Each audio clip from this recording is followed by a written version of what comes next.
The first time I realized I'd been wrong about her, the glass behind my bar didn't just crack, it screamed. An explosion punched the night outside my penthouse windows, turning the city into a trembling, burning postcard. The chandelier swayed like it was praying. Somewhere below, car alarms rose in a panicked choir. And there she was, pressed against my chest, warm and shaking, her breath catching on my throat like a confession. I had a gun in my right hand. She had my life in her left, because her fingers weren't gripping my shirt. They were wrapped around a small black clicker, the kind you don't mistake for anything innocent. Her eyes met mine in the flickering light, and for a second I forgot the heat, forgot the smoke, forgot the men screaming in my earpiece. All I saw was her, close enough that I could count the tiny freckles scattered across her nose like secrets. "Luca," my right-hand man barked through the comms. "We've got movement on the roof." I didn't answer. I couldn't. Because she rose on her toes and kissed me, it wasn't soft, it wasn't sweet, it wasn't the kind of kiss you give someone you trust. It was the kind you give someone right before you pull the pin. Her lips tasted like fear and steel. When she pulled back, her voice was low, almost tender. "You always thought I was harmless," she whispered. The clicker pressed into my ribs like a heartbeat that didn't belong to me. I tightened my grip on the gun, but I didn't raise it. Not because I couldn't end this. I could. I'd ended things 1,000 times, but because her hands were steady, because her eyes weren't begging, they were deciding. A second explosion rattled the building, closer this time. The air filled with dust and a sharp electrical stink. My security lights cut out, then surged back in a stutter, painting her face in stripes of shadow and gold. "You did this?" I asked, my voice coming out rougher than I wanted. Her lashes fluttered once, like a slow blink was all the mercy she had left. "I didn't start it," she said. "I just stopped being the girl you could ignore." A crash echoed from the hallway, my men forcing their way through the security doors. She flinched at the sound, and that tiny reaction almost fooled me into believing she was still afraid. Almost. I leaned closer, lowering my voice so only she could hear. "You're standing in the mouth of a wolf," I said, "and you're holding a match." Her mouth curved into something that wasn't a smile. "I know," she murmured. "That's why I'm here." The comms exploded again with chaos. "Boss, the north stairwell is compromised. We've got 2 down. Sniper on the adjacent building." I looked at her and saw it. Beneath the fear, beneath the trembling hands, beneath the perfect mask I'd dismissed for weeks. Rage. A quiet, disciplined rage that didn't burn wild. It burned clean. The kind that plans, the kind that waits, the kind that kills without shaking. My pulse thudded once, hard, not from fear, from recognition, because I knew that look. I'd seen it in mirrors. I swallowed, keeping my gun low, my body still. The city outside was bleeding light and smoke, and inside my chest, something worse was happening, something I couldn't shoot my way out of. "Tell me what you want," I said. Her gaze dropped to my mouth for half a second, and the heat of it felt like a threat all by itself. "I want you to understand," she whispered, "what it feels like to be trapped by someone who thinks your life is theirs to spend." The hallway door burst inward, heavy footsteps, shouts, steel sliding from holsters. She didn't look away from me. She didn't even blink. And then she said the words that turned my blood cold. "They're not here to save you, Luca." I barely had time to process that before one of my own men stepped into view, mask, rifle, familiar posture, and aimed straight at my head. For a fraction of a second, everything stopped. The city's burning roar, the crackle of comms, the pounding of boots. All of it narrowed to her breathing and that rifle's dark mouth. Her fingers tightened on the clicker. My gun rose, and she pressed her lips near my ear again like a lover whispering a vow. "Choose," she said. "Trust your empire or trust me." My world balanced on a single breath, and the most dangerous woman I had ever faced was standing in my arms like she belonged there. If you're already hooked into this story, if your heart is pounding right now, do me a favor. Subscribe, turn on notifications, and like this video.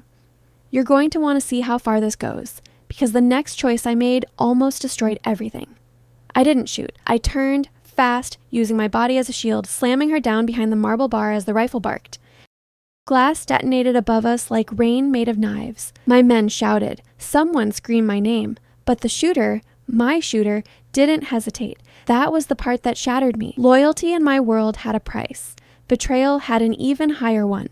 And I paid both, every day without blinking. Yet, in that moment, with her tucked against me and my own blood warming my sleeve from a cut I didn't feel yet. I realized the truth. This wasn't a hit. It was a takeover, and she'd known before I did. We crawled along the floor behind the bar, her hair brushing my knuckles, her breath loud in the dark. "You're bleeding," she whispered. "I'll bleed later," I muttered. Another shot tore through the shelves. Bottles exploded, liquor splashing the floor like spilled gasoline. Her hand found my wrist, and for a second, just a second, her fingers squeezed like she was human again. "Don't die," she said, softer than the chaos. I looked at her, close enough to see the tremble in her lower lip. "Give me one reason I shouldn't cuff you to this bar and drag you out as a hostage," I growled. She held my stare, unflinching. "Because I'm the only reason you're still breathing." My jaw clenched. Outside the bar, I heard my men exchanging fire with the traitor. The sound was sharp, final, unforgiving. Then silence, not the safe kind. The kind that means something else just moved into place. I reached for the comms again. Static, dead. My security system, mine, was gone. She watched me realize it, and something like sorrow flickered across her face. "I didn't want it like this," she said. I laughed once, bitter and low. "Sure," I whispered. "And I didn't want to become the man who sleeps with a gun under his pillow." Her eyes darted to my mouth again, and I hated myself for noticing. I hated myself more for wanting her anyway. Footsteps approached, slow, measured, confident. Not my men, not rushing, not panicked. Whoever it was knew they owned the room. A shadow fell across the edge of the bar. A voice I knew too well spoke from the darkness. "Boss," my underboss said. Vincent, the man I'd raised like a brother. "Step away from the girl." My chest tightened, not from fear, from grief, because betrayal doesn't feel like anger first. It feels like losing something you didn't realize you loved.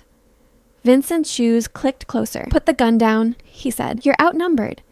I pressed my lips near her temple, barely moving my mouth. "Who are you?" I breathed. She closed her eyes for half a second like the answer hurt, and when she opened them, the tremble was gone. "My name," she whispered, "is Elena Valenko."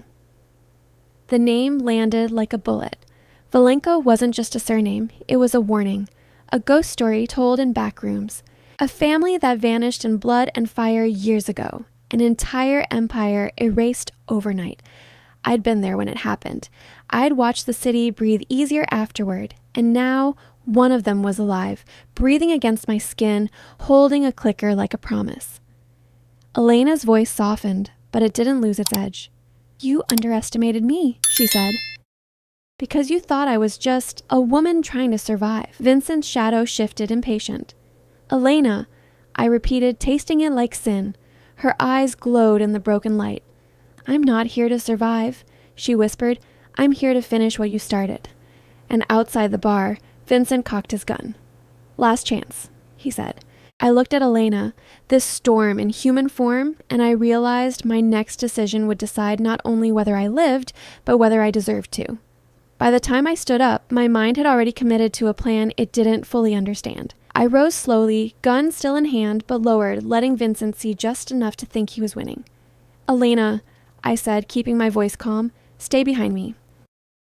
Vincent laughed like I'd just made a joke. "You're protecting her now?" he scoffed. "That's adorable." Behind me, Elena's breath hitched, tiny, controlled. She wasn't panicking. She was listening.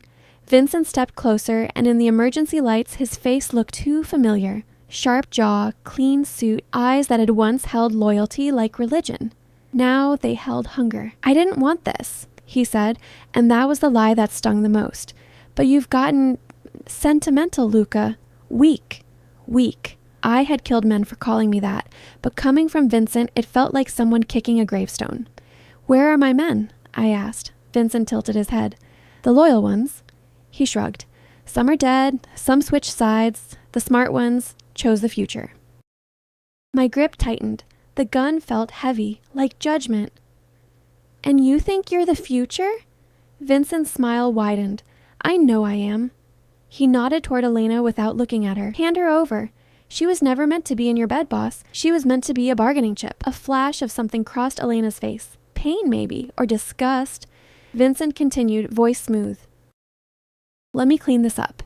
You walk away, alive, with a smaller kingdom, a quieter life." I should have said no immediately, but the truth is, there was a part of me that wanted quiet, not because I was tired of power, because I was tired of what power demanded. And Elena, she was standing at the edge of that exhaustion, daring me to fall. I felt her hand slide to the back of my belt, fingers brushing the hidden knife there like she'd known it existed. My heart slammed once. She was stealing my blade, bold, silent, precise. Vincent didn't notice. "You're hesitating," he said, and his voice warmed with confidence. "That's not you." I lifted my eyes to him. "You're right," I said softly. "It's not." Then I moved. Not toward Vincent, toward the side, toward the hallway, like I was about to surrender. Vincent's gun tracked me. His men shifted behind him, shadows with rifles. And Elena stayed exactly where she was, low behind the bar, like a good little hostage, except I saw her fingers, the clicker in her palm, the knife now hidden along her wrist. When I reached the hallway line, I stopped and raised my hand slightly, gun still in my grip, but angled down. "You want my throne?" I asked Vincent. "Take it." Vincent's eyebrows lifted. "Oh, Luca," he said, almost affectionate. "You always were dramatic." He stepped closer, close enough that I could smell his cologne, expensive, familiar, wrong. "You made a mistake bringing her into your world," he murmured.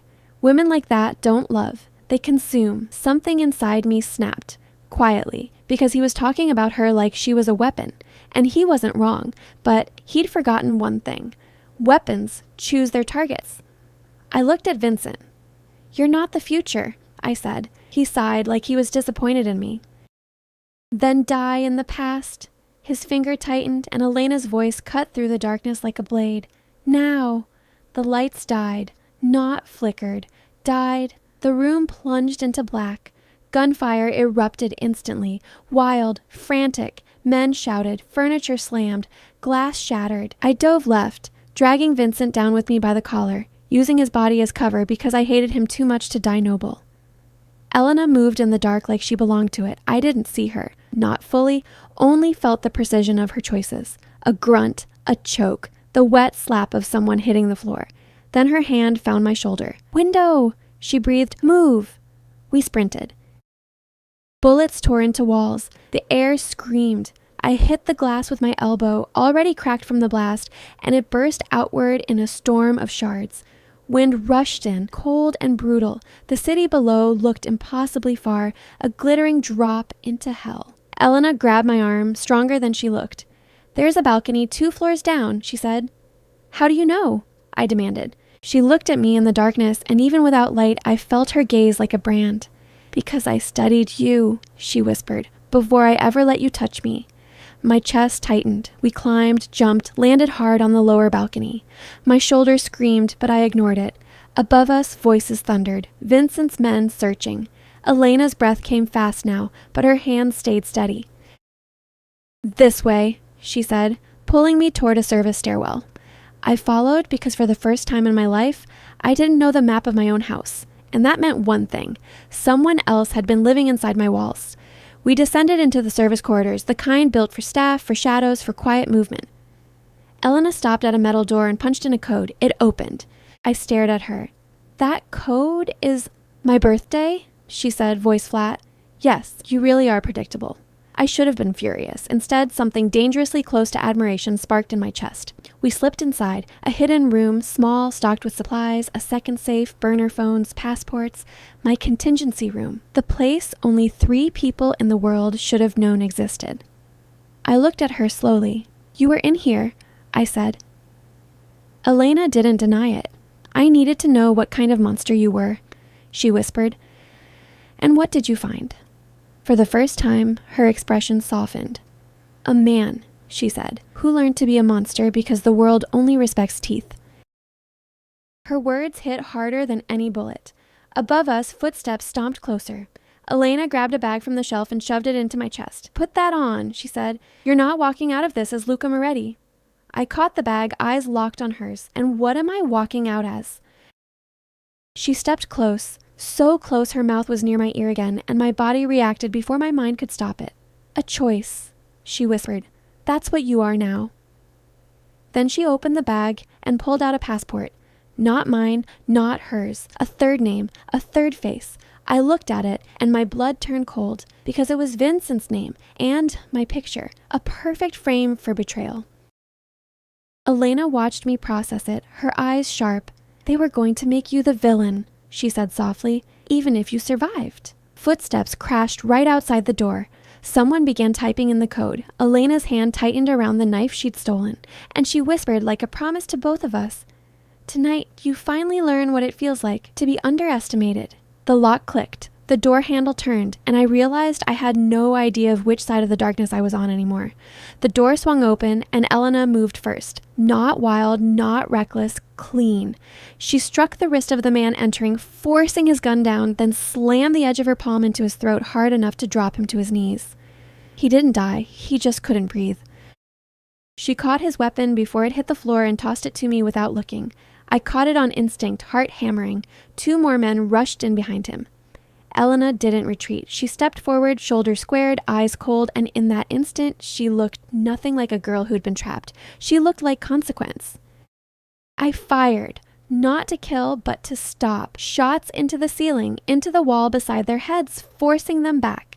The sound was deafening in the tight room. "Elena!" I hissed. "We move, now!" She nodded, grabbed my wrist, and pulled me toward the back panel of the room. A hidden exit, of course. We slipped into a narrow passageway behind the walls, the air stale and metallic. The sound of men shouting faded behind us as we ran. My lungs burned, not from the sprint, from the truth catching up. "You're trained," I said between breaths. Not just angry, trained. Elena didn't look at me. "Does it matter?" "It matters," I snapped, "because I need to know who I'm running with." Her jaw tightened.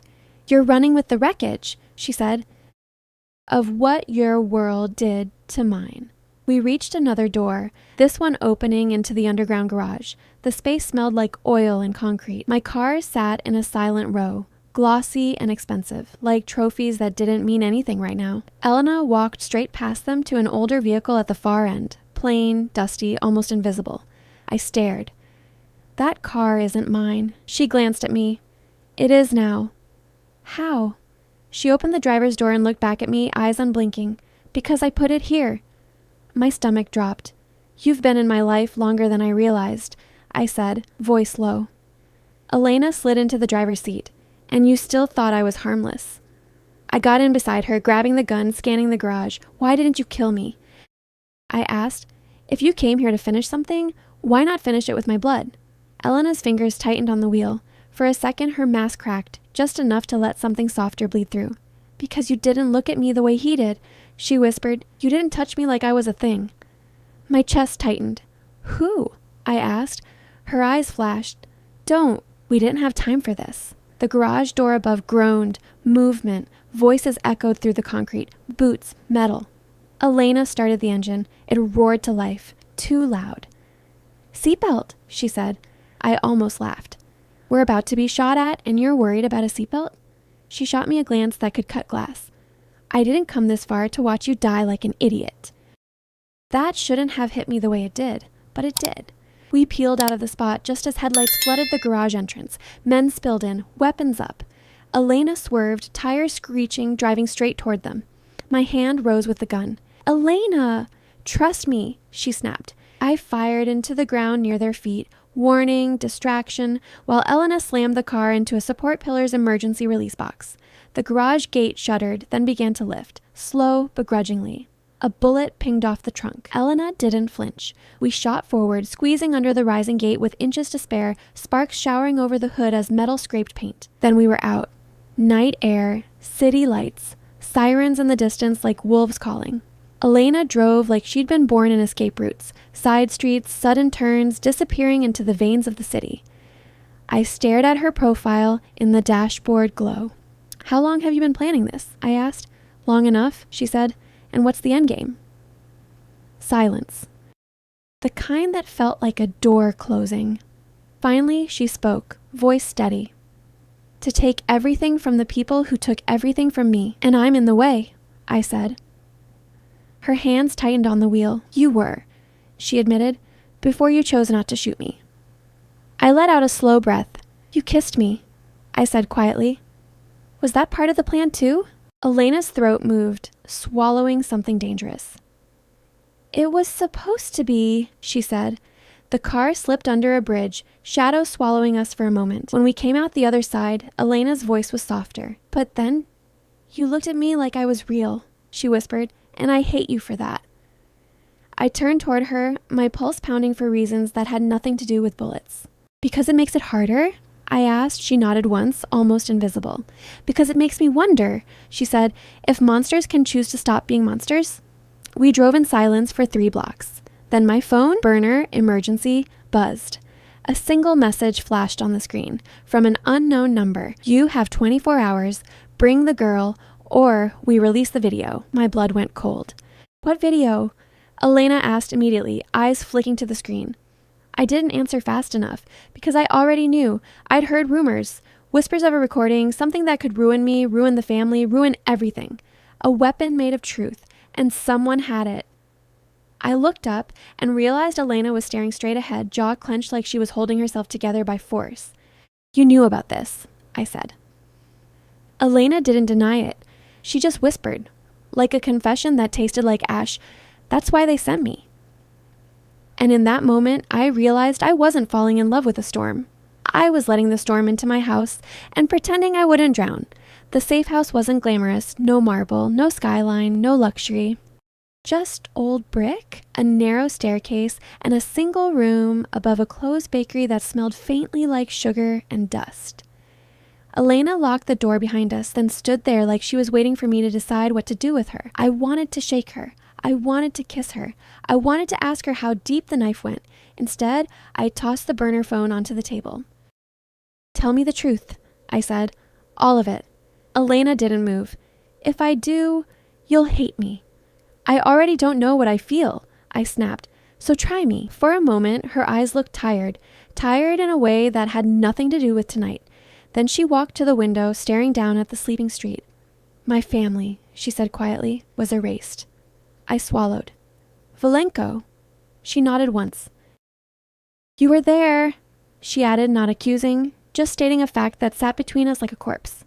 I was, I admitted. Elena's reflection in the glass looked like a ghost. I was 16, she said. I wasn't supposed to survive, but I did. I crawled out from under a staircase while my house burned. My chest tightened. And then? I asked. Elena turned, eyes shining with something sharp. Then I learned, she whispered. I learned names. I learned roots. I learned how men like you build empires on silence. I held her gaze. And Vincent?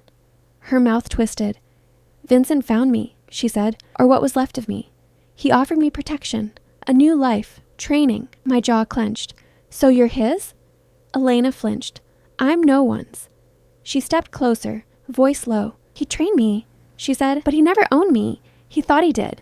Everyone thinks they do. She pointed at the burner. That message, she continued, is your leash. The video is proof of something that ties you, Vincent, the police captain you pay, the judge who signs your favors, all of you. A chill ran through me. Elena's voice broke slightly, just for a second. And I was supposed to bring you down, she whispered, by bringing you to them. The room felt smaller. So you're still doing it, I said, bitterness creeping in. You're still here to destroy me. Elena's eyes flashed. I was, she admitted, until you put yourself between me and a bullet. I took a slow step toward her. Don't make me the hero, I said. I'm not. Elena's breath trembled. I know, she whispered. That's what scares me. Her hand lifted, hovered near my chest, not touching. A question, a risk. I should have stepped back. I didn't. I closed the distance, letting her fingers press lightly against my shirt right over my heartbeat. Her eyes dropped to my mouth. Why did you kiss me? I asked again, softer now. Elena swallowed. Because I needed you to hesitate, she whispered, and because I wanted to see if you were capable of tenderness. My throat tightened. And? I asked. Elena's fingers curled in my shirt. I hate what I felt, she murmured, because it makes the mission messy. My pulse hammered. I tilted my head, voice rough. And what did you feel? Elena's eyes flicked up to mine, and for the first time tonight, she looked like she might break. Like I could stop running, she whispered. The air between us turned electric. I leaned in, not fast, not forceful, giving her every chance to pull away. She didn't. Her lips met mine again, and this time it wasn't a pin being pulled. It was a wound being opened. Her kiss was still fierce, still dangerous, but underneath it was something that shook me, something desperate and human.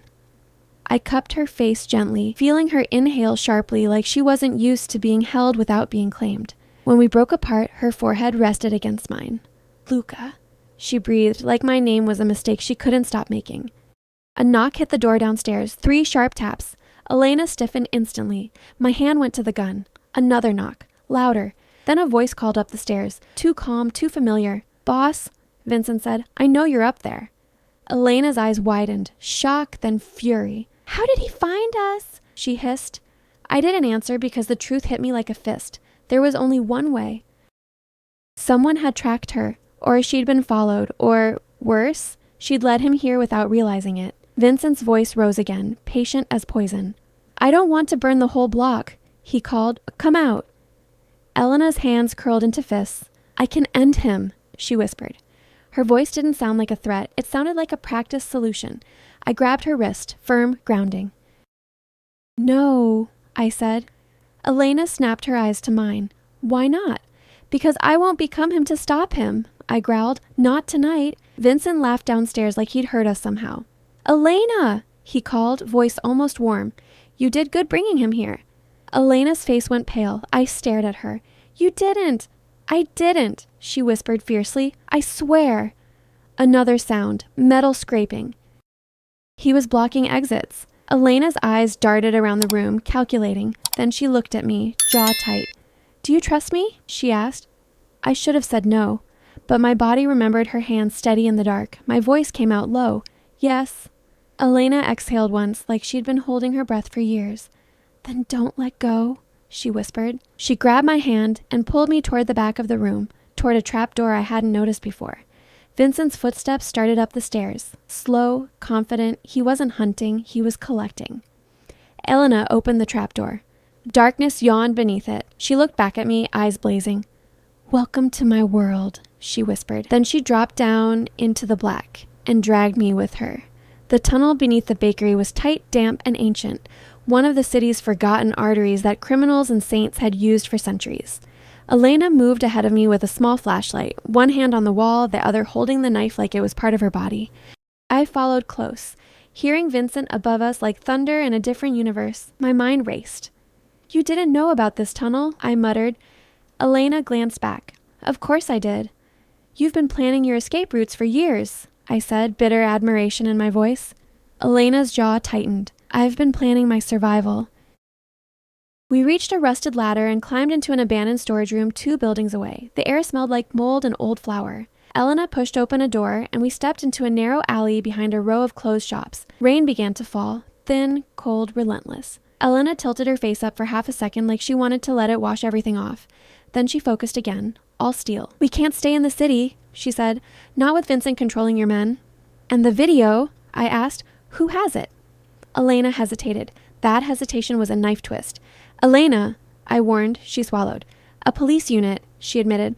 Off book, dirty. They work for whoever pays most. I stared at her. So the law wants to blackmail me. Her eyes burned.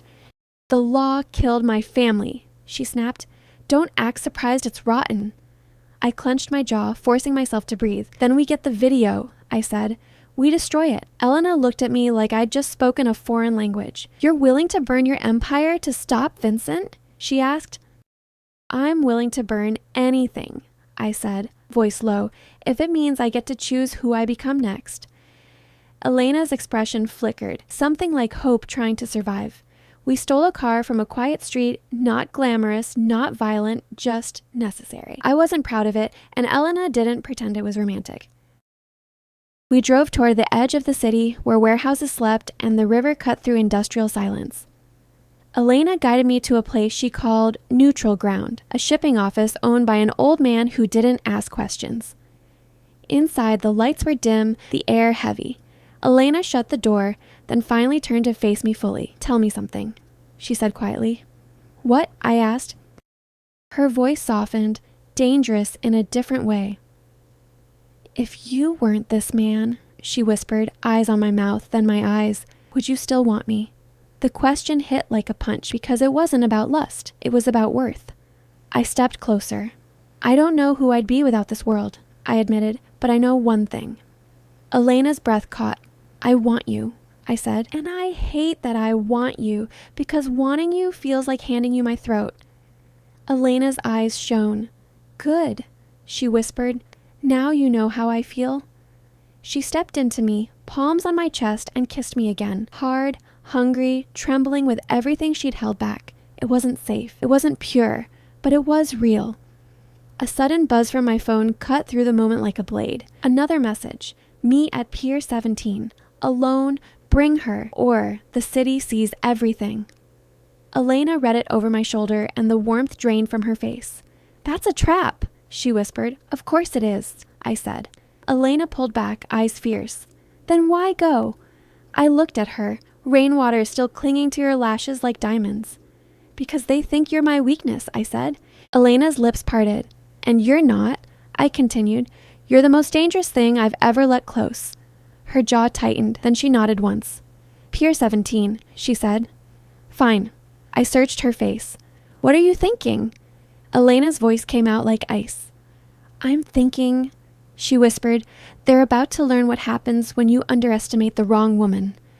And for the first time since the explosion, I wasn't sure if I was protecting her or if I was the one who needed protection. Pier 17 smelled like salt, rust, and old secrets. The river moved, slow and black beside the docks, reflecting city lights like broken gold. I walked with Elena at my side, my coat heavy with rain, my heartbeat heavier with everything unsaid. We weren't alone. We never were. Even before the shadows moved, I felt them. Eyes in the dark, guns behind walls, breath held and waiting. Elena's hand brushed mine, a small touch, a reminder. I didn't look at her. If I did, I might forget why we were here. A figure stepped into view near a stack of shipping containers, tall, wearing a police jacket, but moving like a man who'd never respected any badge. Two more emerged behind him. Dirty unit, off book.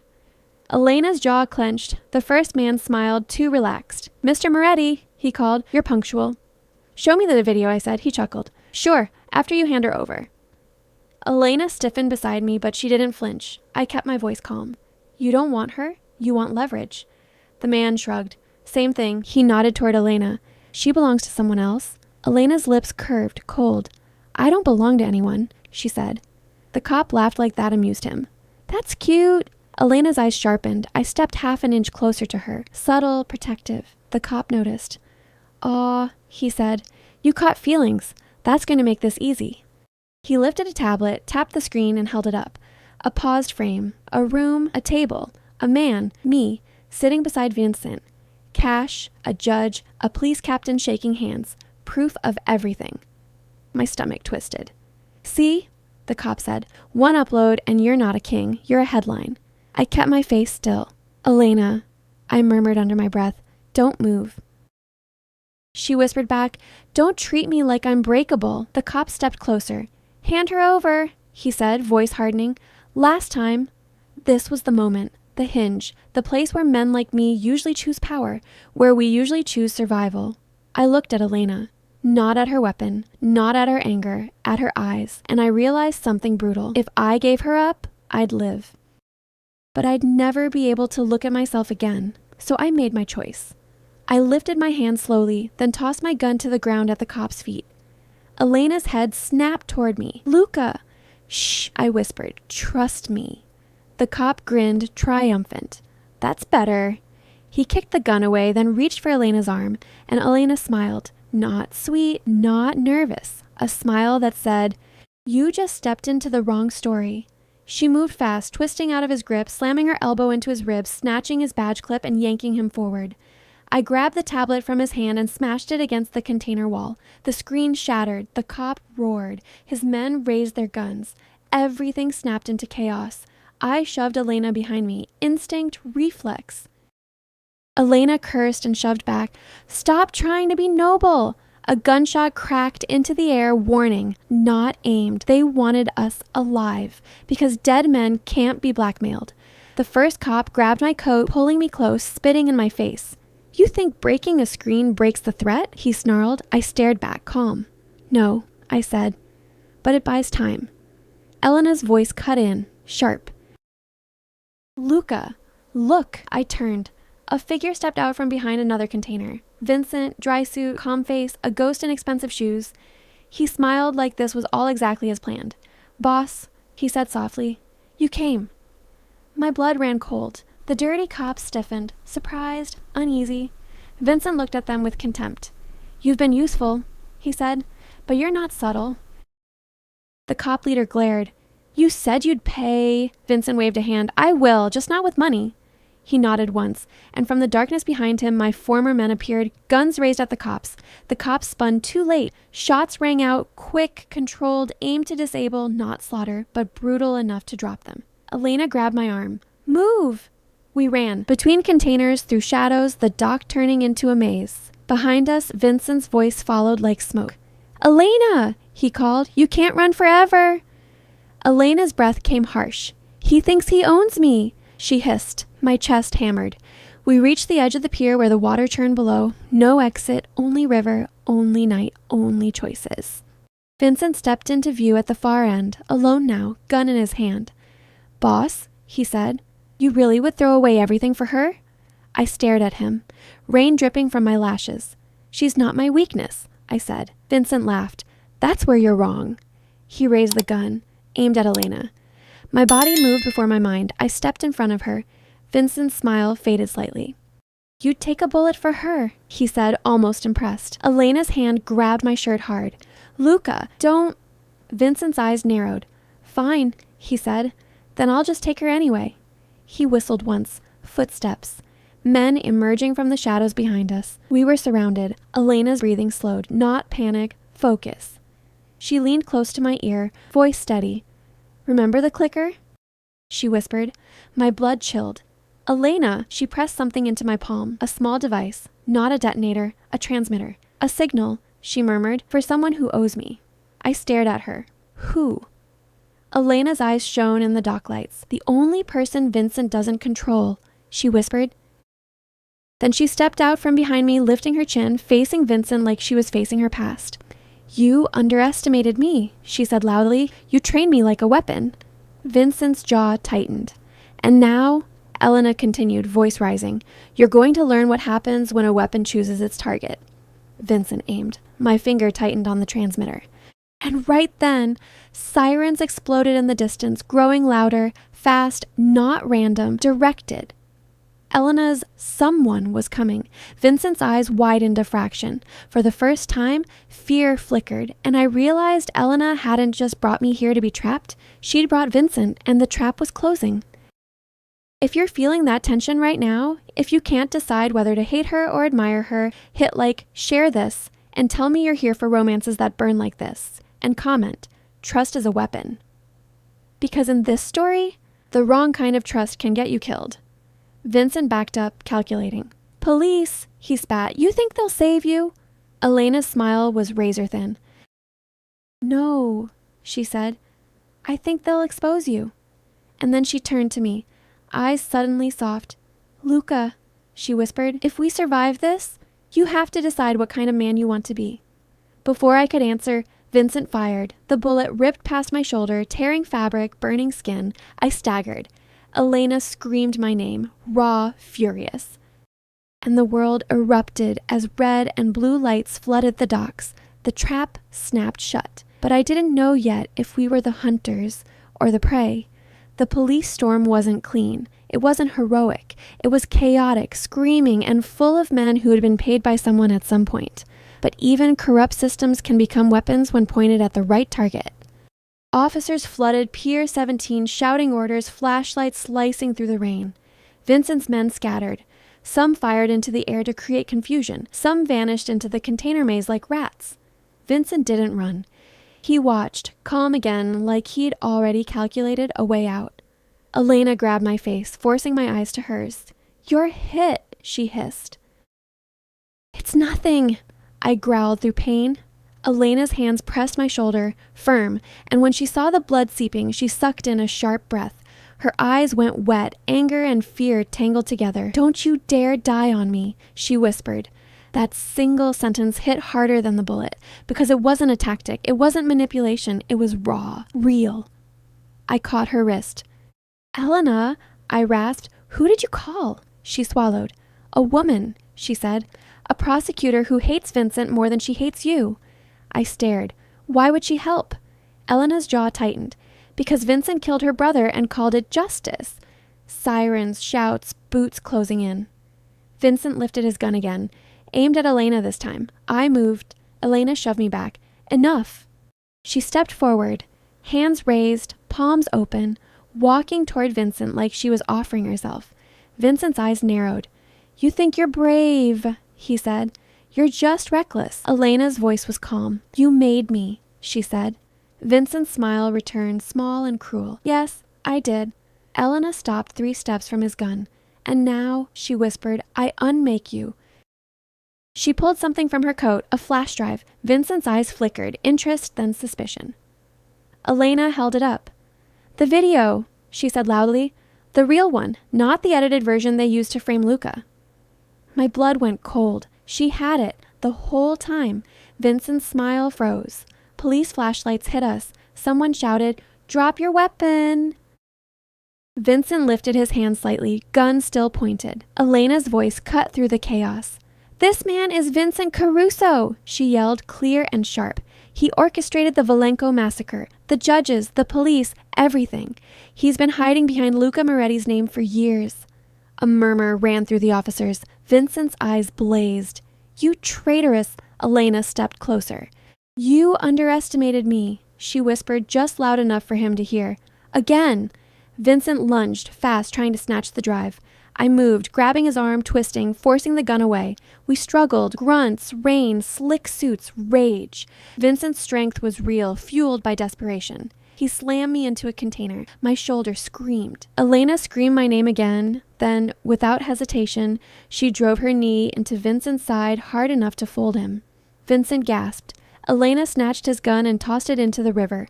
Police surged forward, tackling Vincent, pinning him to the wet dock. Vincent roared like an animal being caged. Elena stood over him, shaking, eyes blazing. This is what you made, she whispered. And this is what you deserve, Vincent spat. You'll never be free, he snarled. You'll always be my weapon. Elena leaned down, voice soft enough to be intimate. No, she whispered. I'm my own. An officer grabbed Elena's arm. Ma'am, you're coming with us. Elena didn't resist. She just looked at me. And in that look, everything exploded. Fear, love, regret, hope. I stepped forward. She's not your enemy, I said. A different voice cut through. Female, sharp. Not anymore. A woman in a dark coat pushed through the officers. Eyes hard, hair pulled back, badge shining. The prosecutor Elena mentioned. She looked at Vincent like she wanted to burn him alive with paperwork. Then she looked at me. Luca Moretti, she said coldly. You're not clean. I'm not, I admitted. Her gaze flicked to Elena. But you're not Vincent Caruso. Elena swallowed. The prosecutor held out her hand. Give me the drive. Elena hesitated, then placed it in her palm. The prosecutor nodded once. Good. Then she leaned closer to me, voice low. You're going to disappear, she said. Or the next system that wants a villain will choose you. I stared at Elena. Elena stared back. And I realized the truth. Even if Vincent fell tonight, the world we lived in would still be hungry. For power, for scapegoats, for bloodless monsters in suits. Elena stepped close to me, lowering her voice. Luca, she whispered, this is the part where you choose. Choose what? I asked. Her eyes shimmered. Whether you're staying in the Empire, she said, or walking into the unknown with me. My chest tightened. Because walking away meant losing everything I'd built, but staying meant losing the part of me Elena had just forced back to life. The prosecutor turned, barking orders, dragging Vincent away as he screamed promises of revenge. Police lights washed over Elena's face, making her look unreal. I reached for her hand. She grabbed mine like she'd been waiting her whole life to be held without chains. And as Vincent's screams faded into the rain, I realized the most dangerous woman I'd ever faced hadn't just threatened my life. She'd threatened the only thing I'd ever truly worshipped, control, and I was letting it go. But before we could move, before we could escape, the prosecutor's phone rang. She answered, listened, then her face went tight. She looked at Elena, then at me. We've got another problem, she said. What? I demanded. Her voice was grim. The video wasn't the only copy. My blood turned ice. Elena's grip tightened on my hand. The prosecutor continued. Someone just uploaded the first 30 seconds. And in the distance, my phone buzzed again. A new message. Run. And I knew the war wasn't over. It had only changed shape. We ran. Not like movie heroes. Like two people who understood that survival isn't glamorous. It's breathless, messy, and full of choices that burn. Elena pulled me through back streets while the city lit up with rumors. My phone buzzed nonstop, calls from captains, from men I didn't trust anymore, from numbers I didn't recognize. Somewhere, a piece of the truth had leaked, just enough to create panic, just enough to make everyone reach for a knife. We reached a small motel on the outskirts, cheap, quiet, anonymous. Inside, Elena locked the door, then turned and pressed her forehead against it like she was trying to hold the world out with her bones. I watched her for a long moment, then I said softly, "You had the drive the whole time." Elena didn't turn. "Yes." "Why didn't you use it earlier?" I asked. Her shoulders trembled. "Because I wanted Vincent to think he was winning," she whispered. "I wanted him to walk into the light." I stepped closer. "And me?" Elena finally faced me, eyes wet. "You are supposed to be collateral," she admitted. "A king falling beside a bigger devil." My chest tightened. "But then?" I asked. Elena swallowed hard. "But then you chose me," she whispered, and I didn't know what to do with that. The silence between us was thick. I reached out slowly, touching her cheek. Elena leaned into my hand like she hated herself for needing it. "I'm not clean," I said. "I've done things I can't erase." "I know," she whispered. "And you're not innocent," I added. "You came to destroy me." Elena's eyes closed. "I know." I lowered my voice. "So what are we?" Elena opened her eyes, and in them I saw the storm again. But this time, I also saw the woman underneath it. "We're two people," she whispered, trying not to become what they made us. My throat tightened. Outside, a car passed slowly. Elena stiffened instantly, hand going to her knife. I grabbed her wrist gently. "It's okay," I murmured. "Breathe." Elena stared at me like she didn't know how, so I pulled her into my arms, not possessive, not claiming, just holding. Elena shook once, then melted against me like her body had been waiting for permission to stop fighting. "I don't know how to live without revenge," she whispered into my chest. I pressed my lips to her hair. "Then we learn," I said. A soft laugh escaped her, broken. "You think you can just change?" she asked. I held her tighter. "I think I have to," I said, "because if I don't, I'll lose you." Elena pulled back, eyes searching mine. "And if you lose everything?" she asked. I swallowed. "Then I lose it," I said, "because I'm tired of winning and still feeling empty." Elena's breath trembled. Then she kissed me, slower this time, like she was trying to memorize the feeling of something that didn't hurt. When we broke apart, she rested her forehead against mine. "We're not safe," she whispered. "I know," I said. "And love like this," she continued, voice fragile, "it ruins people." I let out a breath. "Or it saves them," I said. Her eyes shimmered. A knock hit the motel door. 3 taps, sharp. Elena froze. My blood turned cold. We hadn't told anyone where we were. Elena's hand slid under the pillow, gripping the knife. I moved silently to the door, listening. A voice spoke, quiet, familiar. Not Vincent, not police, one of my oldest men, the one I trusted before trust became a weapon. "Boss," he whispered through the crack, "they're coming." My heart hammered. I opened the door just a sliver. His eyes were wide, terrified. "They've turned the city against you," he said. "Not just Vincent's people, everyone, because of that video clip. They're saying you ordered the massacre." I felt Elena behind me, rigid. I closed the door, jaw clenched. Elena whispered, "They're rewriting history." "Yes," I said. "And in this city, whoever tells the story wins." Elena stepped closer, voice low. "Then tell yours," she whispered. I stared at her, and for the first time, I understood what her danger truly was. Not her knife, not her training, not her rage, her truth. The truth that made men like me either change or burn. I took a slow breath. "We leave tonight," I said. "We disappear." Elena's eyes widened. "Just like that?" I nodded. Just like that, her voice broke. Why? I stepped close, cupping her face. Because I'm done being someone else's villain, I whispered, and I'm done letting fear decide my life. Elena's eyes filled. And what about love? She asked. My throat tightened. Love, I said softly, is the most dangerous decision I've ever made. Elena smiled through tears. Good, she whispered. Then maybe we finally match. We packed fast. Cash, clothes, passports. At the door, Elena paused, looking back at the bed, the room, the small warmth we'd created for a few minutes. Then she looked at me. Luca, she whispered, would you stay or run? I stared at her. This woman I'd underestimated, this storm that turned into salvation, this threat that became my only truth. I run, I said, with you. Elena's hand found mine, and we stepped into the night, two shadows leaving an empire behind, carrying nothing but consequences and the fragile possibility of something better. Because that's the thing no one tells you about danger. Sometimes it doesn't just destroy you. Sometimes it frees you. So tell me, did this romance and this danger make you question the limits of love? Would you stay or would you run? Drop your answer in the comments. And if you want more stories where love isn't safe but it's real, like the video, subscribe, and turn on the bell because this channel has new videos every single day. Until the next one, stay sharp, stay open-hearted, and don't underestimate the